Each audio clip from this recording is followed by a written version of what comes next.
And now, without further ado, I will turn things over to Deborah Gaff of the Bartholomew County Public Library for her presentation on school and public library partnerships, STEAM to students.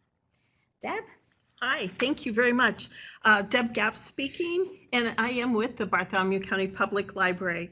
We're located in South Central Indiana. The main branch of the library is in Columbus, Indiana, and we also have a branch in Hope, Indiana. I'm the STEAM programming specialist. I am a retired computer programmer, and I'm a licensed educator with teaching experience in grades K through 12. So throughout the webinar, I'll be pulling on sometimes my library hat, sometimes my teacher hat, to sort of give you perspective on both sides. I have several programs I manage at the library. Full Steam Ahead is an engaging program for our young patrons in grades K2 and grades 3 to 6. I host 2 separate sessions. Each program begins with a read aloud and ends with an engaging activity. Our new highly successful program is called Stitch Camp. It's an introduction to sewing and making. And one of my biggest programs that we'll be talking about today is Coder Dojo, learning to code at the library. A new program we're implementing at the library is Crypto Club, learning about secret messages, how to encrypt and decrypt messages. And these are just a few of the programs I lead throughout the month. I have had the awesome opportunity to engage patrons through both of the Bartholomew County Public School Corporations, extending what I do at the library to the patrons at their school. In this webinar, I will share some tips for collaborating with schools, as well as some additional information about the programs I take on the road in Bartholomew County. The screen that you see now, feel free to contact me at my email there, or follow me on Twitter or Instagram. I often post what I'm doing with the schools or at the library, so I'm always happy to share ideas. So please steal ideas. It's a great thing. All right. I've had probably the most success collaborating with public schools by first making connections with the public school librarians and the educators. But my primary contacts have been with the public school librarians. This is a pretty easy first step, as school librarians and public librarians share essentially the same goals. We want to provide access to information in a variety of formats, whether it be books, movies, digital resources, or after-school opportunities for children and teens. We all strive to better serve our patrons. At the beginning of this school year, our library hosted a regularly scheduled meeting of school librarians from our county's largest school district. The group had scheduled their meeting in our library conference room, and our library just happens to be centrally located, so this was an ideal meeting place for the school corporation. As part of the meeting, we were able to offer a tour of the library, as well as the opportunity to share some of our newest programs with school librarians. They were pleasantly surprised to hear about new developments and opportunities at our library.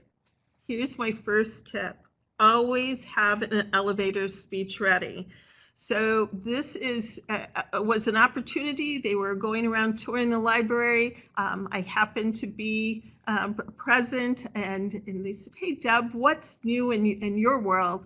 And I was able to pitch my Nick and Tesla book club, which has resulted in activities being held offsite at schools. And I'll explain a little bit more about that later. You may wish to invite the public school librarians to your library. Keep in mind that National Library Week is April 8th through 14th. And of course, April is National Library Month. So invite your school librarians to the public library for a tour. Hey, and perhaps a light snack, because I'm going to tell you, as a teacher after school, I would always like to have a snack, right? I have a question. Sure. So what time of day is best, do you think, to invite them to do some sort of meeting like that? Like after school hours, probably? I would say definitely after school hours, because they're pretty busy and they have very little free time during the day. I mean, librarians at the schools are being asked to do a lot more. to help out in the classrooms and to provide programming within their library. So I think after school would be best. You could try an afternoon meeting and contact them, ask them, what do you think works for best? you? Yeah. Makes sense. Yeah. Summer reading programs are scheduled to kick off soon at your library. This is a great opportunity to make a school visit or share promotional materials, as you know, and meet school librarians. Having a face with a name is a great way to facilitate ongoing conversation. It's nice to know who you're getting that email from. I don't know about you, but my priority always goes to the emails from people I know, and lastly then to people I don't know. So if I have a face with a name, I'm more likely to answer that email. And here's another tip. Be sure to share some research about the high impact of summer learning and what it can do for the students. The ALA, for instance, has some nice documentation on their website. Richard L. Allington is an American scholar and researcher at the University of Tennessee at Knoxville, where he's been a professor of education since 2005. And his research shows that summer learning, especially self-selected reading, can help prevent the learning loss during summer vacation. And this is huge. Remember that our school teachers are being graded. The schools are being graded on student performance, and if they have an opportunity to help their students achieve and not lose their prior learning during the summer break, that's huge for them. And that's huge for those students that are taking those standardized tests. So when you approach a school or the school librarian, the more you connect to how it can benefit the school, really the better it's going to be. School teachers, like librarians, have very little free time, very little wiggle room in their classroom day. So if they know something is going to directly impact their students and help their students achieve, all the better. Because it indeed does take a village to nurture our young patrons. That village can begin with connecting with your peers in the public or private schools in your area. I will share in a few minutes some of the collaboration opportunities developed by contacting school librarians. Here's another tip. Don't forget to make connections at the Indiana Library Federation events. These events are a great place to introduce yourself to a school librarian. Even if they are not part of your community, they're a fantastic resource. You can ask them, hey, what's the best way to collaborate or bring programs to the school? They probably have some really good information for you. Too often, and I'm going to tell you I'm guilty of this as well, we seek out our known friends at ILF events, but I try to make an effort to reach out and make new contacts at each event I attend. You never know where they're going to lead. I have learned a lot from school librarians at ILF by striking up conversations at the lunch table, attending sessions delivered by school librarians. That's a good idea. Yeah, for sure. And it's a great opportunity to find out what programs are being offered at the schools. So if you're in a session and you learn about this cool program that they're doing at one of the schools, the school librarians have put together, you might want to check with your own community and say, hey, are you doing a program like this? We hear it's highly successful at schools and other communities. And you can, that's another foot in the door, another opportunity to bring programming. Once those teachers or public school librarians know that you have a successful program, you're in like Flint, right? Yeah. That's actually in one of our previous school and public library partnership webinars. I think I mentioned this to you at one point. One of our media specialists mentioned that if you can approach a school librarian with a concrete idea of what you'd like to do, it usually is more effective than just going to them and saying, hey, we should partner. but not really knowing what you want a partner to do.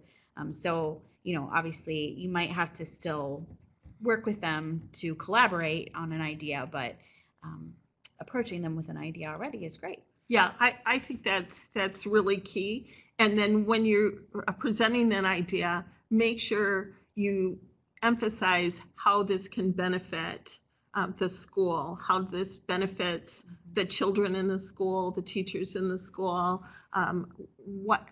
What are they going to get out of this partnership or this program that you want to bring to the school? How is it helpful for them?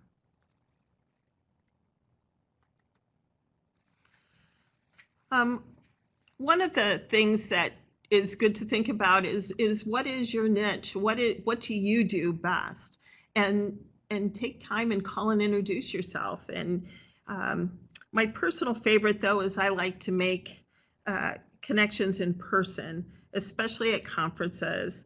In fact, I've even written a few proposals to present at ILF, the summer conference, or what do they call them? They're regional conferences this year. So presented, I want to present, so I'm hoping to have that opportunity. And also at the Indiana Department of Education Summer of E-Learning Conferences. So let me tell you a little bit about that, because I love these conferences as both a teacher and a representative of the library. So the Indiana Department of Education helps sponsor several of these e-learning conferences. And if you just Google search Summer of E-Learning for the IDOE, Indiana Department of Education, you'll see the list of locations where the Summer of E-Learning conferences are taking place. And there's about 20 or so happening throughout the state during the summer. So chances are there's one near you. So why would you want to present at a Summer of E-Learning conference? Because you have e-learning resources, right? Mm-hmm. You have a great already bag of great opportunities to connect and let the teachers know about and let them know what you have. So for instance, you have ebooks to start with, and you have databases, and you have gosh, what else might they have? You could talk about the Inspire databases. Oh, for yeah. Sure. I mean, yeah. And then, like you said, other databases if your library has something specific to your community. For sure. And, this is a great place to connect, and you're connecting with teachers. You're talking to teachers, and maybe they're not teachers in your area. However, teachers are going to talk to other teachers. You're going to get some feedback from those teachers, and you're starting the ball rolling, and pretty soon it's just going to snowball, right? Look for other opportunities as well, school staff meetings after school. So in a school environment, we would have staff meetings. Well, one school I worked at, we had a staff meeting every Wednesday after school for an hour. And a lot of times it's, just bringing everybody up to date on what's going on and what's the news. But we also had some time devoted for a little professional development. Hey, did you know about this or know about that? And teachers and the school librarian were always tapped to, hey, tell us a little bit about what you're doing in your classroom, because that's pretty exciting.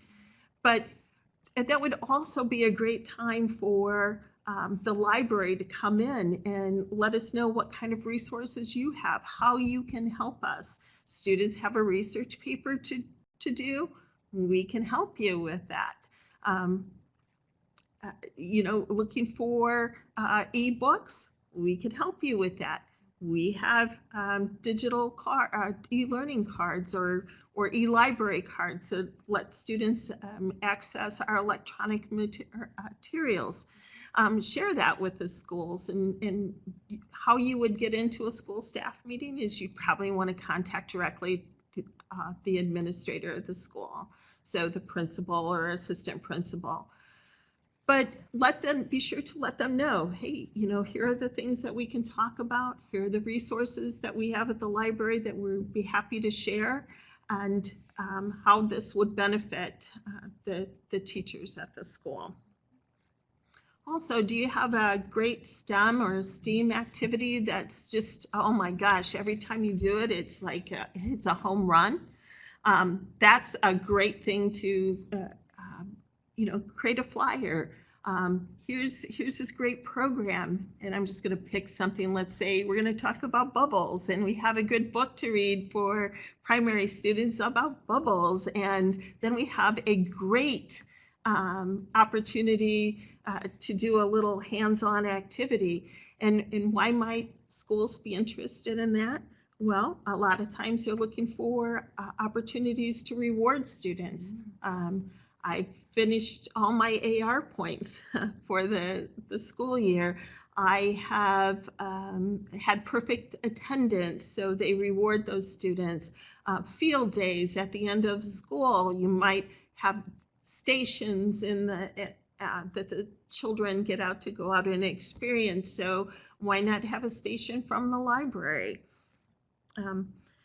There are many opportunities to highlight, hey, this is a great program. What else can we do? Where can we move that into your school activities? And of course, story times at school. At the Bartholomew County Public Library, we have a staff member who goes out pretty regularly to do story times at schools, especially in the primary and pre-K group.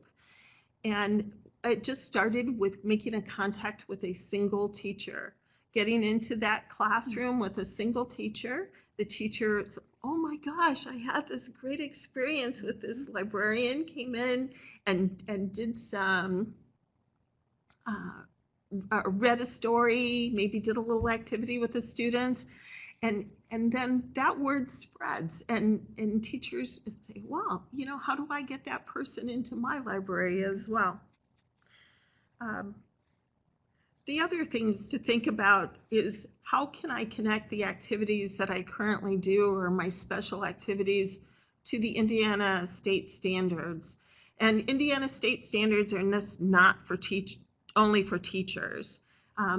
Anybody can view the state standards. You can look at the state standards. They're not that difficult to read or understand. And of course, if you have any questions, please don't hesitate to ask me. Having worked on both sides, I can certainly help you find standards that go with the activity that you're doing. Standards are really important. Like I said before, teachers just have very little precious free time. Mm-hmm.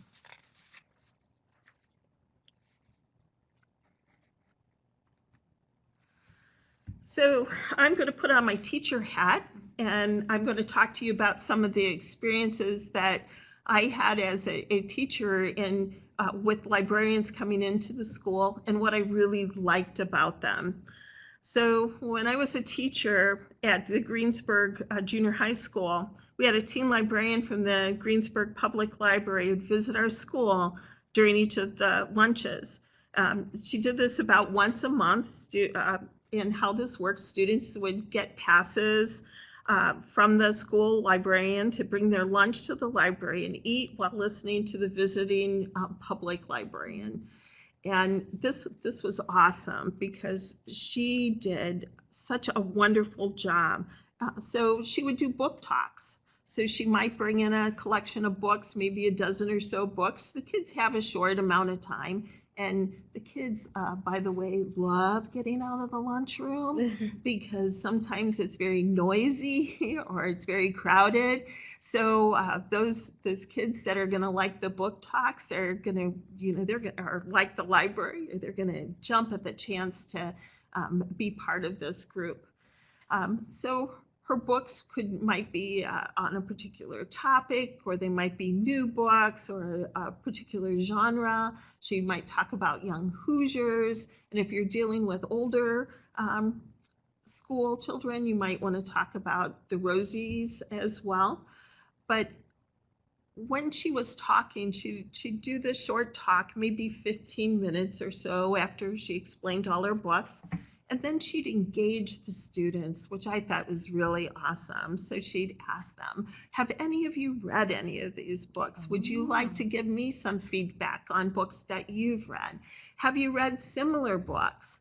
How has that worked for you? What did you like about them? What kind of books do you like? What kind of books would you like me to feature on my next visit? I was like, oh, this is so awesome, because she's not talking at my students, she's talking with my students. That's just made me really super happy as a teacher. She also sponsored Battle of the Books, and I particularly like that a lot. And what she would do is when she introduced Battle of the Books, she'd bring in the books, book talk them, and she would leave a set of all the books with our library. So there was never any barrier for our students to participate in Battle of the Books, because we would have a set of books at our school that students could check out. Now, we bought extra copies of the books as well, so you want more than one student reading books for Battle of the Books, right? But it was just really nice to know that that she leveled the playing field for all of the participants throughout the county by leaving with us a stack of books when she left, and it was a great experience. We loved Battle of the Books. I would meet with the group once a week after it was introduced. I had a help coach a team, and I really like that too. Of course, I love to read, so yeah. But contact your school librarian, make a flyer. What will you talk about? How long is the talk? Be very specific about what you want to do, how the students might benefit from that. It's a great idea to do the Young Hoosier Book Talks, because the list is already out there. Students like to read them over the summer. Middle schools in Bartholomew County are especially in tune to the Young Hoosier books, because they get prizes for finishing all the Young Hoosiers, and they get to vote on their favorite book, right? And there's lots of supplemental material that the committee actually creates to go along with those books to help you, too, as the librarian, talk about them. Absolutely. You don't have to ever invent any new wheel to do some of these programming opportunities in the schools. There are lots of resources available to you. Just reach out, ask about them. I think you'll find that a lot of people have resources to share, or favorite websites that they like to go to, and stuff like that. So just a few other ways that you might help at the school is to put together maybe a little program on digital citizenship. Oh my gosh, that's like so huge in the schools right now, especially when students are often given presentations or they're writing papers. And when they do those presentations, they need to know things like, what's copyrighted?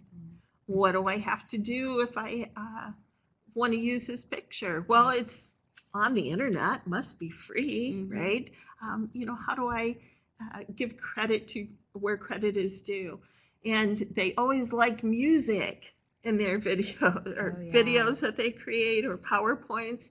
And what is an amount of music that I can use before I have to buy the song, right? So letting them know and letting them understand that. And we talked about earlier about it takes a village. I can tell my kids 100 times about this, but what's really nice is if they start hearing it from somebody else, and then they go, yeah, maybe there's something to that, right? And citing resources. Okay, so I was a science teacher, And science teachers and social studies teachers also have writing standards. We have to write in science and social studies. So it's not just that language arts teacher that you want to be making connections with. If I had access to someone that would come into my classroom and help me explain how to cite resources, oh my gosh, that would have been wonderful. And the other thing would be a great thing to share is how to use informational databases. So one of the really sort of sad things is that if you peruse the public school librarians webpage, you're going to find access to Inspire, Baby World Book, or other informational databases. And they're probably one of the most underused resources in the school. They're probably even in your library an underused resource. It's because people really don't know how to use them, but they do know how to Google, right? But what I really like about the informational databases is I know that they're getting correct information. And you can even start this off by showing them some really good-looking websites that have really bad information on them. So one of my favorites, there's a website that is about octopuses that live in trees in the Pacific Northwest. And I know, right? And they even have a little, like, you can donate to the cause to save these. It looks really super good. It looks authentic. And, the kids that don't live near water probably think, oh, maybe they are. It rains all the time in the Pacific Northwest, right? So maybe, but, let them know that how to access information in those databases and why those databases have more accurate information than you might find. Oh, thank you. Susie shared the link to the tree octopus. Yeah, thank you, Susie, because that's just really a standard favorite of mine to get kids to think about, using really good sources and how to tell if the source is good. Mm-hmm. So all of these things librarians do because that's what you know best, but we need some help in the schools with those as well.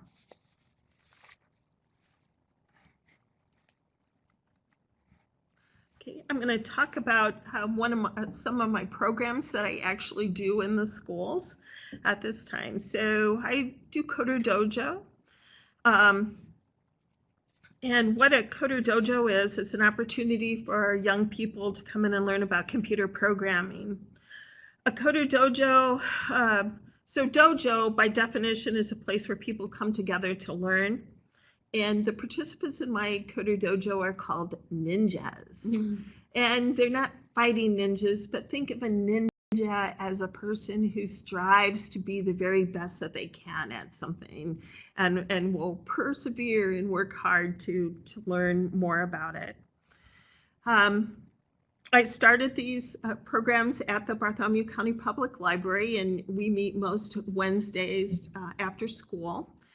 And I had been doing that for, about a year, and had a really established program at our main branch and wanted to reach out to our Hope branch. Our Hope branch is very small. And so there really wasn't space to host a Coder Dojo. And I wanted to start reaching out to upper elementary school students. So I met with our branch manager and I said, is it okay? You only serve one elementary school at this branch. Is it okay if I make contact directly with the elementary school? And he's like, yeah, sure, go right ahead. So I contacted the principal and the dean and told them about Coder Dojo. And, we actually in the state of Indiana have coding standards that are computer programming standards that are part of our science strand for standards. And a lot of schools don't have the resources or the training to offer that program. So they were really enthusiastic about that. In fact, they have some sixth grade students who are meeting or exceeding their expectations. So they get sort of a bonus special with me 3 times a week. I go in 3 days a week in the morning and meet with about 12 to 15 elementary school students, sixth graders at this point, and we do a little mini Coder Dojo. How time consuming is that for you to plan, out of curiosity? Actually, it's not as time consuming as you might think. Okay. I'm going to share in a couple of slides, I'm going to share one of my favorite pages for resources. But, you don't have to be a coding expert to lead a Coder Dojo. You have to be a willing learner and learn alongside the kids. Mm-hmm. I'm not a Scratch programming expert, and that's primarily what I do with the sixth graders. But I know where to find some resources. I know how to get them started. And if I don't know an answer to a question, I'd say, hey, let's just figure it out.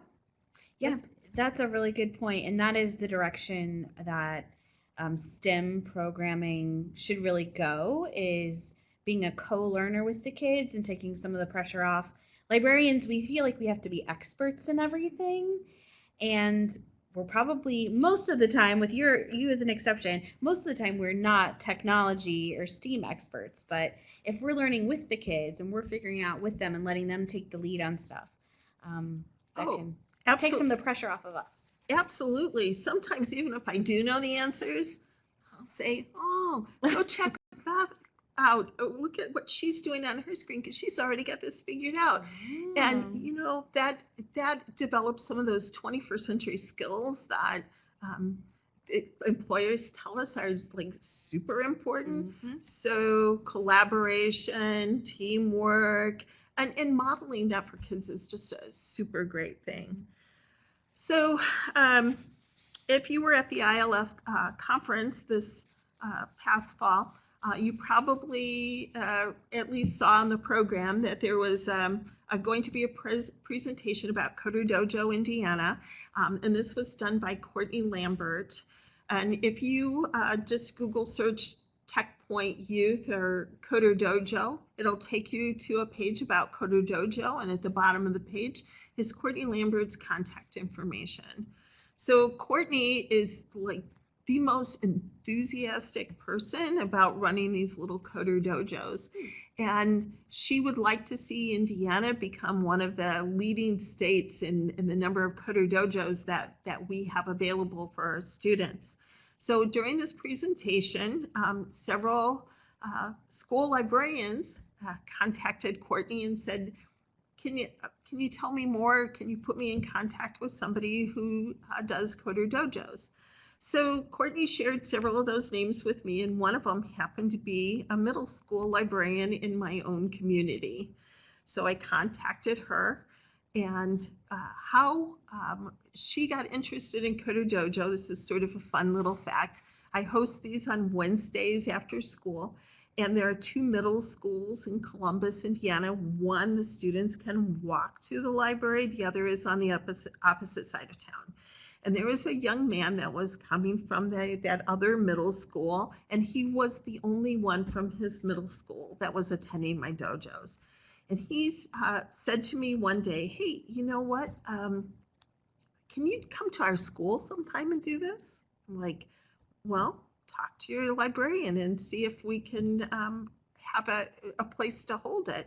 Mm-hmm. He was concerned that, I have friends that want to learn this too. Aww. But they can't get here after school. So I contacted that school librarian.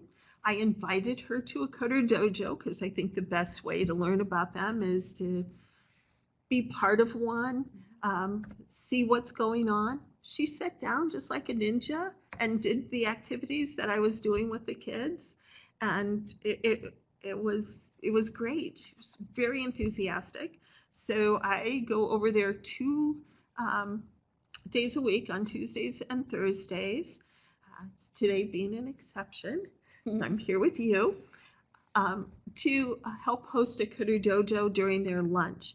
So we've worked out a program where the kids bring their lunch trays and their Chromebooks and learn about coding, and we just keep the information that we're sharing with them to like 10 or 15 minutes so they have an opportunity to explore it and still eat their lunch, and the kids love it. In fact, this has led to another program because I can only go over there for one lunch period. It's the only time I have in my day to go over there. And the other 2 lunch periods, I'm like, what? When are we going to do this? So now we're going to start an after-school program as well there with Coder Dojo. So, just don't feel like you have to be a coder to start a Coder Dojo. You just have to be enthusiastic.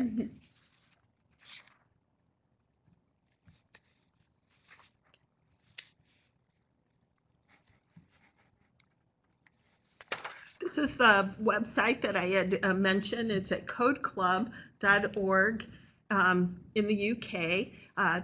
We don't have a US version yet, but they are working on it. They've been doing code clubs for years in the UK and in Europe, and we're just sort of jumping on the bandwagon now.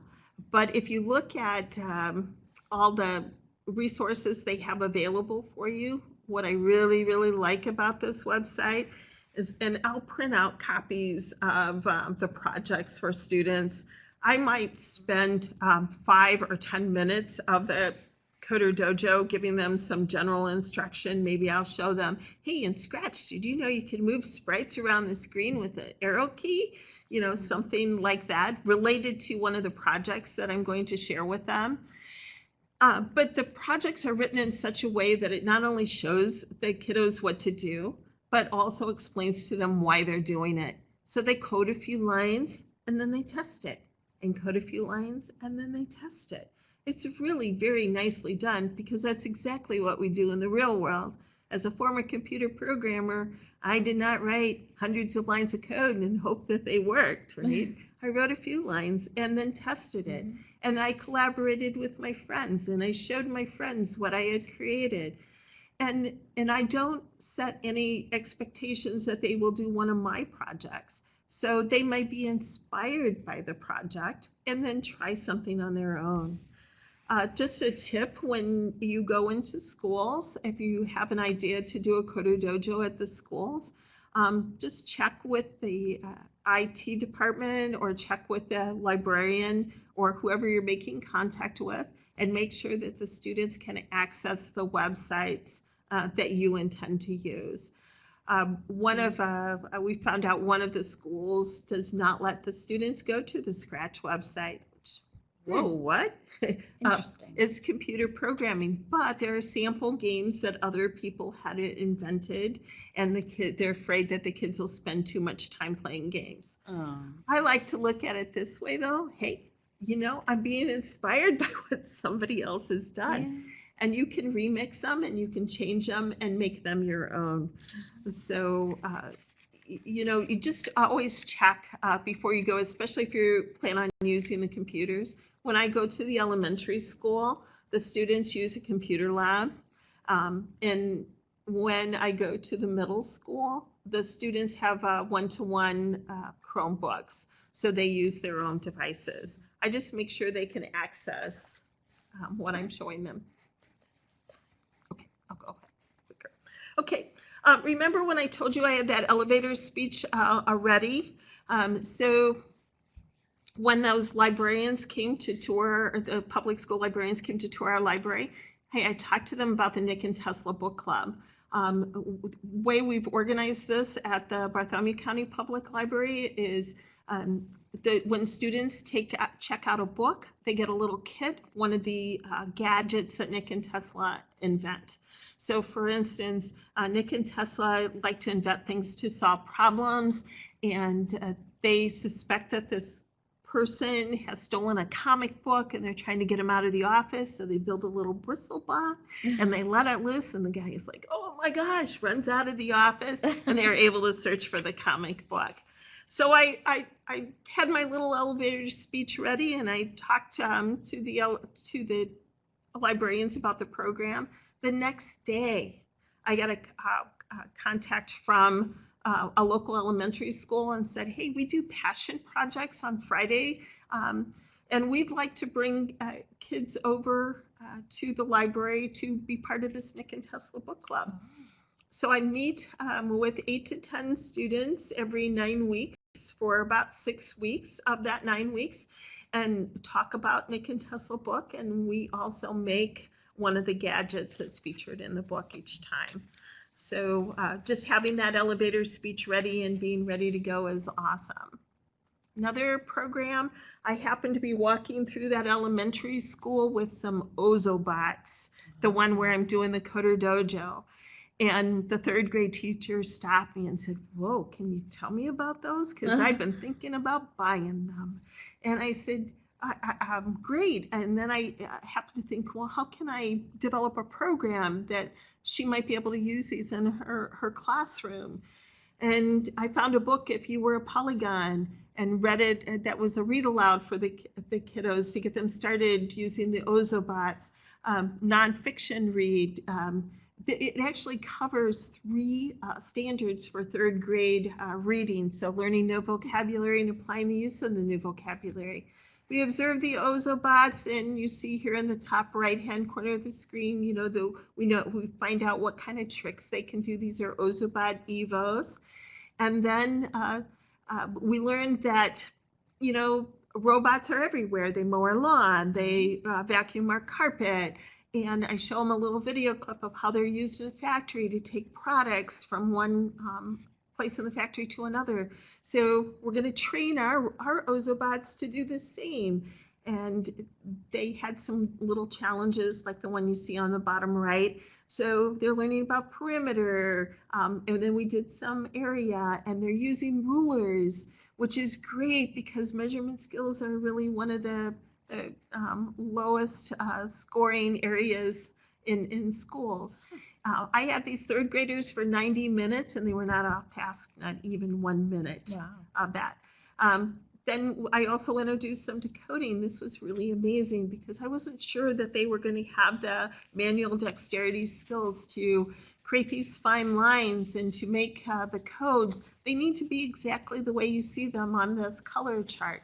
But they did, and they made their Osobots act like a tornado and spin. And so I got these Osobots from being part of the Coder Dojo network. And Coder Dojo, the TechPoint Foundation, has several grant cycles, and you can apply for grants. So I was able to use the grant money to purchase the Osobots. I have a set of 18, and you should watch for them. They often go on sale. So it's not just something that you use only in elementary school, but this is a middle school activity. Whether they have Chromebooks or iPads or PCs, you can code them and then load the program onto the Osobot, double click him, he goes and does what you coded him to do. And if you're successful, he does a little victory dance. It's like so awesome. And just so you know, you don't have to make up these lessons. There are hundreds of online lesson ideas. You can level this all the way up to high school activities. And hey, if you happen to have a 3D printer, you can make little costumes for them. How cute is that, right? That's amazing. And use a program like BlocksCAD and have children learn how to do that. And the last program that I'm implementing out at the schools right now is called Crypto Club. And this is in collaboration with the National Girls Collaborative Project, and it's by no way girls only program. It's just the National Girls Collaborative tries to make sure that the programming appeals to girls as well as boys. So it's about encrypting and decrypting secret messages, using different ciphers. It was developed by the University of Chicago. There's a great curriculum that goes with it. It scaffolds children very nicely. And I'm just going to go out and share that curriculum at the schools. And by the way, Bartholomew County Public Library is the hub site for the Crypto Club. So we can do some training. If you're interested in learning more about a program like this, you can take to the schools. Strong math skills, a lot of connections to standards, really fun. And by the way, cybersecurity, big career opportunities available for kids there too. Yeah. So making sure that they have that opportunity. And I also like little bits, coding with little bits. So I'm actually going to be doing a presentation, shamelessly, I'm promoting myself here, at the IMF Southeast on April 20th. So if you want to connect, I'll be down there showing you a little bit about little bits, and I'll have several kits available that you can test them out, hands-on, try them yourself, try them, see if you like them, right? Awesome. And once again, here's my contact information. So if you'd like to contact me, I'd be happy to hear from you.